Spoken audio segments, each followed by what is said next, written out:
Ô sẽ bên này học kiến thì có chút voice. Đại家好，歡迎來到bên này học kiến. Cao chức bên là ô liệu hàm mấy sự vowel, consonant và aspiration. Lan ô liệu u chít lệ vowel e xia a, e, i, o, u. Lan pun ô liệu chỉ lệ consonant e xia xiang tê anh bún ca ma lại bún b, d, g, h, j, k, l, m, n, p, s, cả t. W cả Y suy cho consonant tapi dùng xiang vowel. F, Q, R, V, cả Z bộ xuất hiện tí bên này học kiến. Nà sự lúc hiện tiểu F, Q, R, V, cả Z chế sẽ bắt lệ hóa chiều quay lại. Lan bún ô liệu hàm sẽ aspiration. Aspiration sẽ u e xia. U si tùy e xia lan tiểu bởi e hiếu bộ aspiration cả u aspiration. Chơ cả chơ, cơ cả khơ, bơ cả phơ, tơ cả thơ. Nà si u h to u aspiration, bộ h to bộ aspiration. Ô liệu aspiration tông kim lan ô hàm si voice. Chế gì voice thì phonetic, bộ sang isu cả voice thì phổ thông e wa. Lan chô xia lại con wa. Chế xia si nô lê so trái chút e, chui cả nà áo. Chui e bánh chô e xia si kiểu voiceless. Nà áo bánh chô e xia si kiểu voice. Hele si tùy aspiration e xia lan thảo cha ô e si cả liao voiceless e xia anh quê chô tí chui e. Chơ cả chơ, cơ cả khơ, bơ cả phơ, tơ cả thơ. Cả liao si voiceless e xia. Lan ô liao hàm mi si voiceless e xia. Hàm mi pula si voice e xia ni.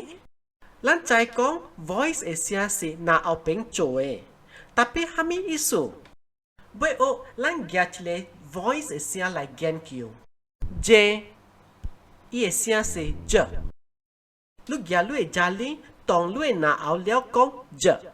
Lue la sa tiêu lue na ao chun. Chế sĩ anh quay J e xia hết bánh chô chú lại e.